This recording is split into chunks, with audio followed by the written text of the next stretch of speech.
Hi guys, it's Marshall here with this week's Q&A.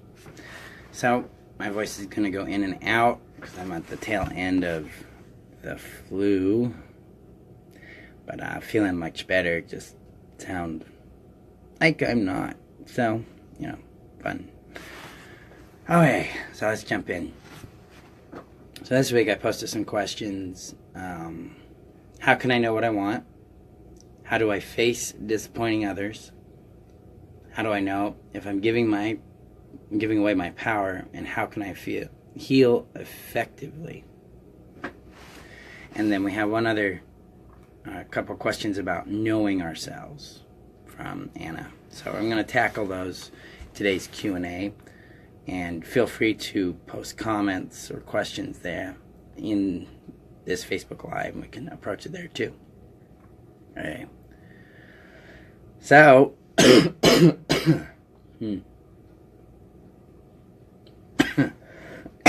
how can I know what I want? That's the question. Well, when we come from codependency, one of the biggest impulses we have is pleasing other people. We figure out what we think they'll want in order to like us, to give us love, and to include us. Now we need to turn that gift of pleasing others around and turn it to ourselves. What do I want? What brings me joy? What brings me pleasure? What brings me satisfaction or kindness or energy or peace or whatever it might be? What feels good to me? What do I want? Now notice I'm referencing sensations, feelings, experiences, something we feel here in our body, not what we think. This is the trick to knowing what you want. We need to start listening to how our body responds to other things.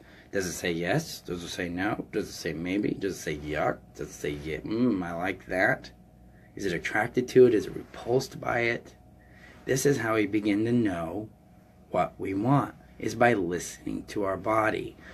Now, when you work with me and you work with my material, with my systems, like the 10 laws of thriving beyond codependency and narcissistic abuse, I'm constantly going to reference back to the body. The way we know ourselves is in our body. It's not up here. Knowing ourselves isn't a function of analysis. It's a function of experience. And experience is here in the body. It's something that we consume in the present moment. And it's based on the sensations in our body. What wisdom is my body telling me today? I'll give you an example. I was hungry earlier and I was like, what do I want for lunch? So I milled around the apartment wondering about what I wanted for lunch. And then a salad popped in my head. I'm like, do I want that? Maybe not. Okay. Do I want pizza? No. Burger? No. Cereal? Nope. Fruit? I've had enough fruit lately. Nope. Steak? Kind of.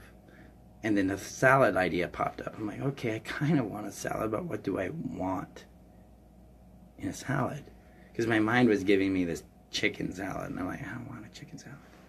So I need to explore this want feeling, this maybe feeling I was having. So I went to the store and I walked around and I found a salad that looked really appealing. I bought that and I ate it.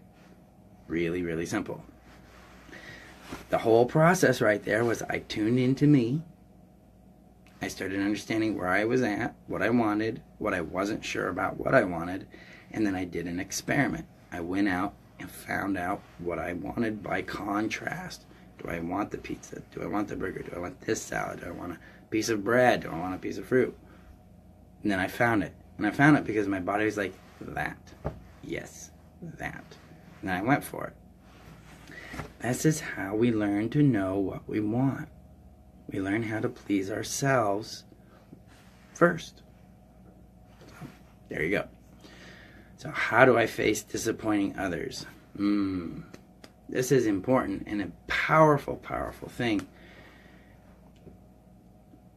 I'm going to take it from 3 different angles. The first thing I would do was, one, give yourself permission to disappoint other people. Make it okay. Yeah, I'm going to disappoint them. That's okay.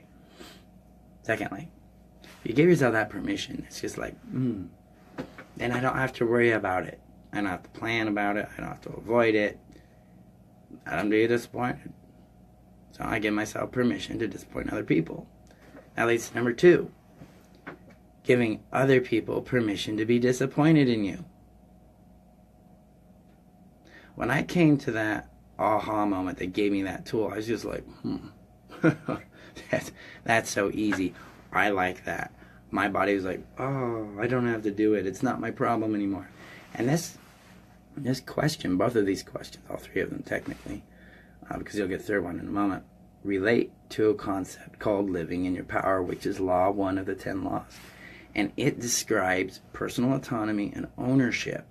Personal autonomy is the right to self-govern, to occupy our space where we are, whatever it is we're feeling, doing, wanting, thinking, etc.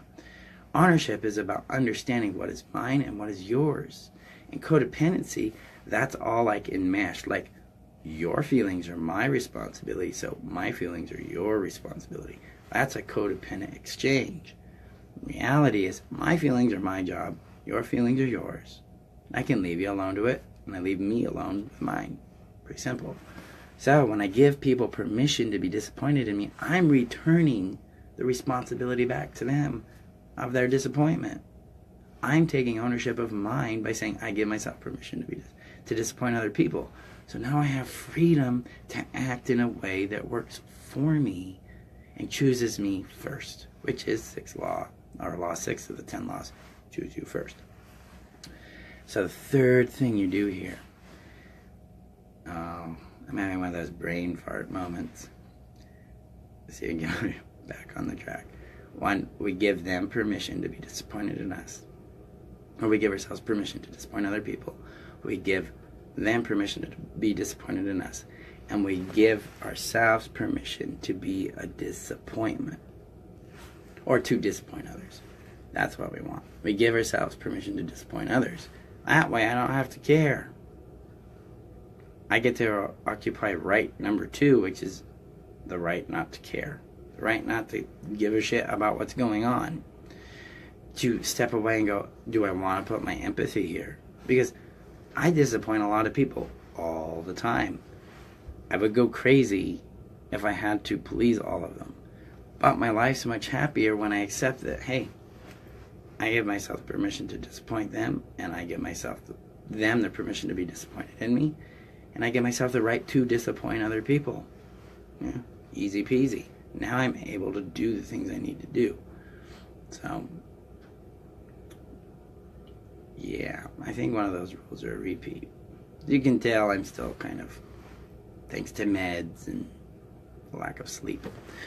But that's how you can manage disappointing others in a structured way.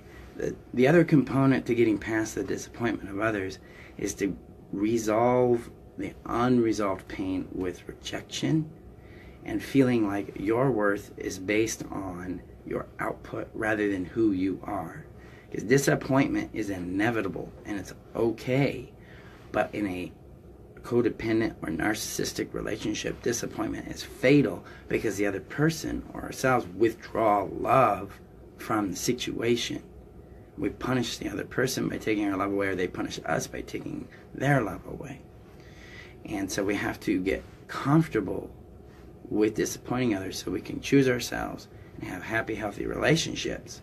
We do that by resolving that trauma and by giving ourselves the proper position in our power to disappoint, to be a disappointment to others, and to not care about it, basically. So, but yeah, you really want to knock out that disappointment or fear of disappointing others. Resolve the fear of rejection. Resolve the pain in the past that led to that fear. You can do that with the closure technique. Alright, so the other question is, how do I know if I'm giving away my power? It comes back to ownership. Am I trying to please somebody else in order to avoid a conflict? In order to avoid disappointing them, in order to avoid upsetting them, in order to avoid fear or failure or rejection, any of that. If I'm doing something to avoid something else, I'm not coming from my power. I am coming from a reaction. So now I need to ask myself, what is it I really want in this situation? So let's say I'm in a circumstance where I know bringing up a subject with someone will cause me a lot of pain because they're going to get really angry. They're going to get verbally abusive with me, and they're going to be very aggressive, and it's not going to work well. I have some options here because that can be a complex situation, right? Well, first I need to understand the context. If this person's going to physically harm me, then I need to play the game differently. But if they're not, and I have reasonable space and safety, I can approach it with an empathic but direct approach and say, hey, let's say his name is Joe. Hey, Joe, we've got a problem. I am feeling this in our experience, our relationship here, our friendship here. And this is a problem because I don't feel safe. And I want to feel safe with you. I want to feel safe in our friendship so that I could put things on the table and we could be understood and things could be resolved. But when you lash out at me, when you yell at me, when you accuse me of things that aren't what's happening or aren't true, I feel defensive and I feel scared and I feel disconnected from you. And that's not what I want to feel. I want to feel connected and safe with you.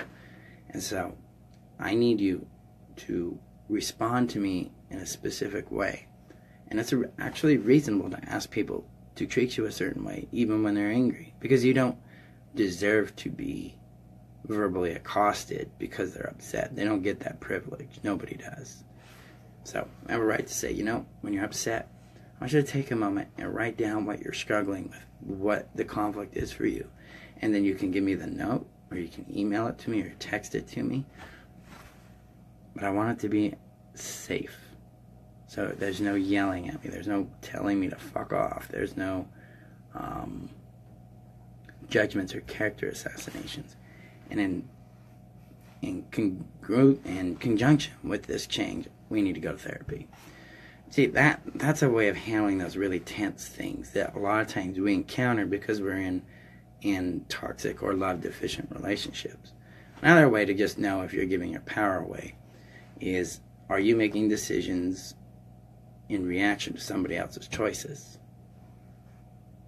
So Sally buys a purple flower and I decide, for some reason this tells me something about her choice, and I go out and spend $10,000 in retribution for buying a purple flower. I've let her choice control me. That's not power, that's reactivity. So you have to look at a reactivity. And typically reactivity is going to be anxiety-based, fear-based, control-based, and control something. Any of the pleasing habits are reactionary. Fixing, pleasing, caretaking, proving, rescuing, avoiding, or controlling. So if you're doing any of those, you're giving your power away. And all you need to do is check in with what you want. What is my feeling? What is my desire? What is my action? What is my choice? These are where your power lies. And if you're saying, well, I do this when they do that, then you're giving your power away. If you're blaming somebody, you're giving your power away. If you're playing the victim, you've given your power away. So check in with those things. I know this probably doesn't sound very coherent, so I hope it's helpful, because I know even with hearing myself, I don't think I'm coming across very clearly. Then we have the last question from Anne. How can I heal effectively? From Annie Summerall. That's a big question. Healing is a two-pronged process, I've learned. One, it's about experience and exposure. So we need to get out and start having different experiences from different points of view and different mindsets to help our brain work out of our assumptions and conclusions about things. Number two, so that's the cognitive experiential aspect of healing. Second one is it's in body, and we need a process to help our body achieve closure with trauma. And I have a couple of processes I do that with. One of them is called the closure technique. It's a process I developed through my shamanic mentorship almost 9 years ago and have modified over the last 9 years, tune it up.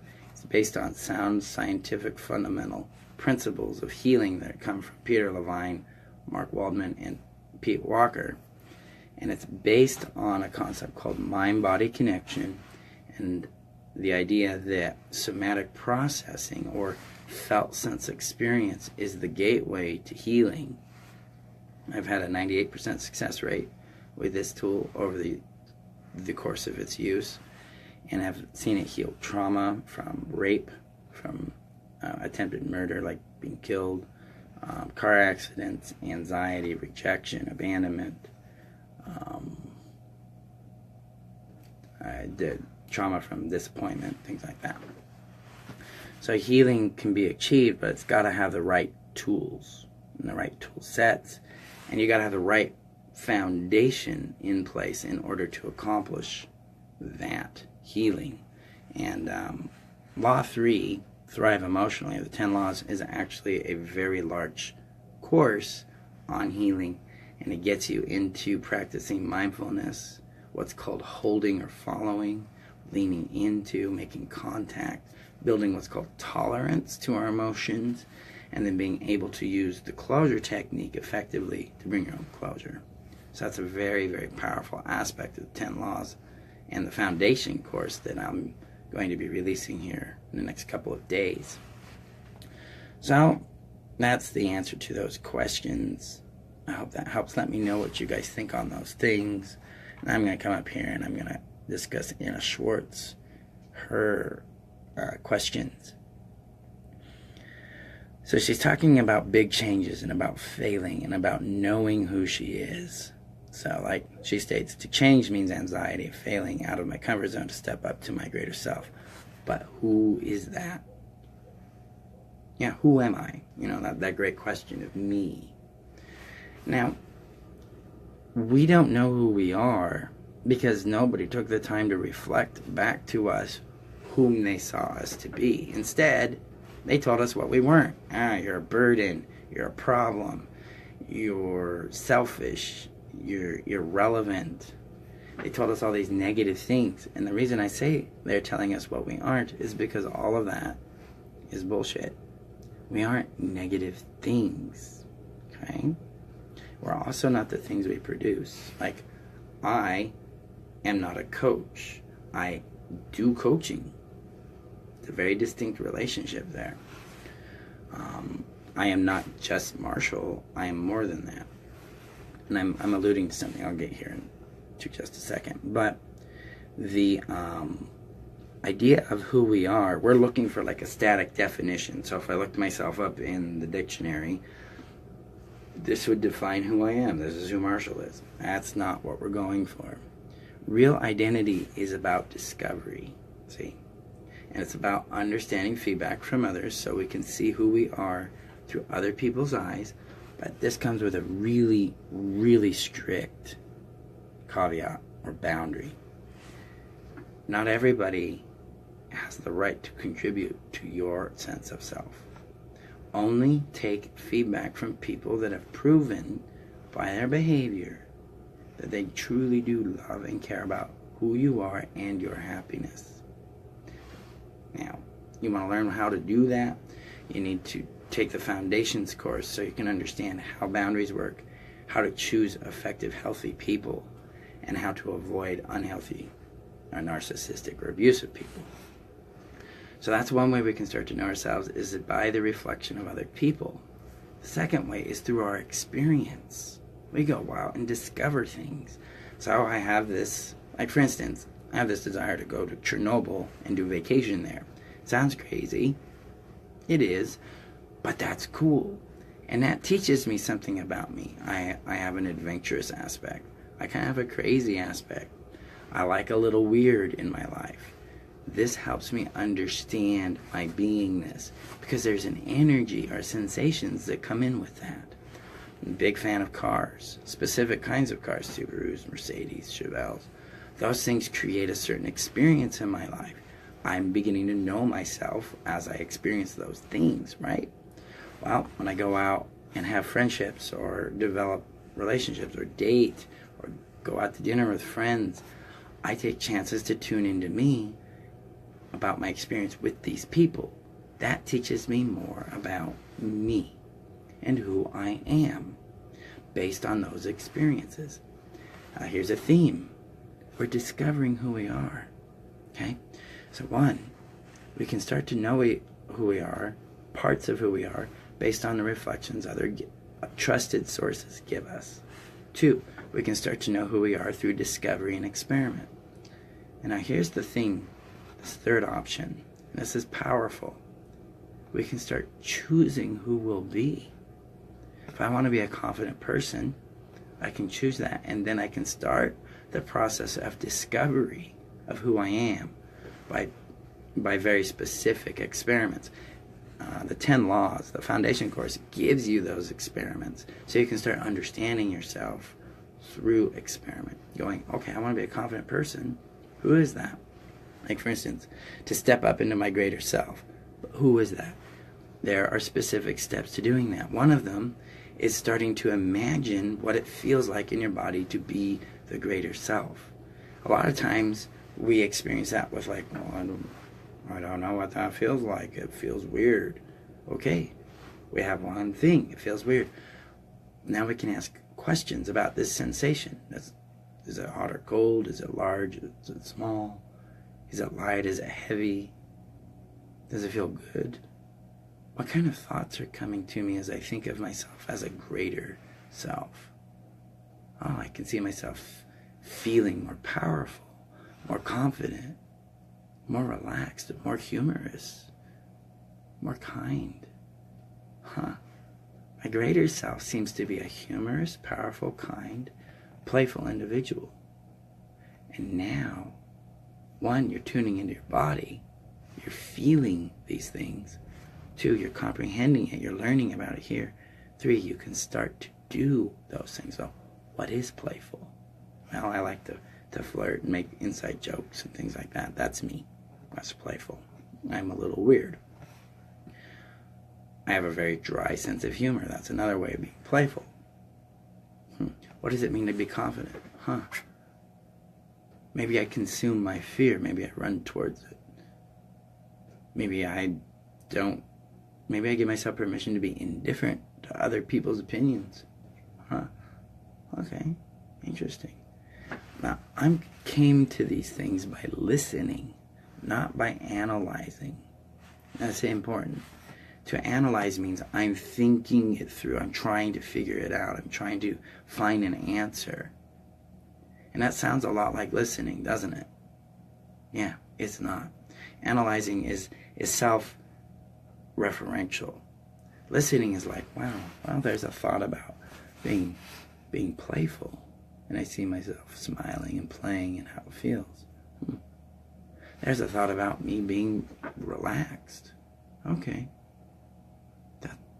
That's interesting. See, I'm paying attention to the thoughts. I'm paying attention to the sensations and feelings that show up. That's listening. Analysis doesn't do that. Analysis is looking at a problem and trying to find the answer to it by trying to think the answer. And we do that a lot as codependents because that's how we got through our neglect. That's how we got out. That's how we survived our neglect and our abuse, is we had to come up with answers, a lot of times on the fly, that would avoid the problem of being abused or neglected again. So we got to start listening again. And listening is a key factor in knowing who we are, knowing what we want, knowing what we don't want, understanding our boundaries, knowing who is safe to choose and who isn't in our lives, knowing our own sense of belonging and to occupy our space for who we are. Okay? So, those are the answers to this week's Q&A. Let me know what questions you guys have that come up with these answers. And I'm excited to see what this does for you guys in your life. And thank you for being a part of our community, our group, our tribe, as we learn how to thrive beyond codependency and narcissistic abuse and discover who we are without it. Because we're brilliant, badass warriors. And now you get to know that for yourself through your own experience. Okay, guys, have a great evening, and we'll talk soon. Okay, bye-bye.